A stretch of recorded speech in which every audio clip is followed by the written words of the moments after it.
The grey sea and the long black land, and the yellow half-moon large and low, and the startled little waves that leap in fiery ringlets from their sleep.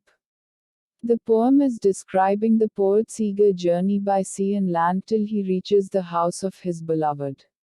These are not necessarily based on the poet's own experience. The poet describes everything that he sees on his journey before meeting his beloved. In the first few lines, his words describe the night view. The poet is sitting in a boat.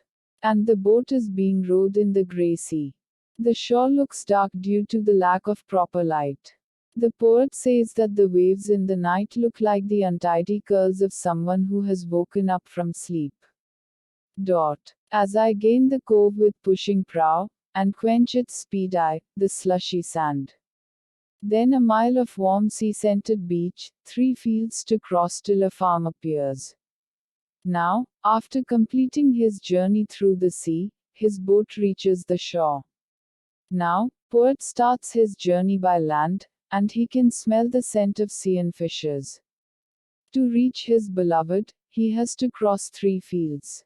A tap at the pane, the quick sharp scratch and blue spurt of a lighted match, and a voice less loud, through its joys and fears, than the 2 hearts beating each to each. After reaching his destination, he taps on the window. He hears a sound of a matchstick striking a box and blue flame gets visible. At last, he hears the sound of his beloved's voice and both embrace each other.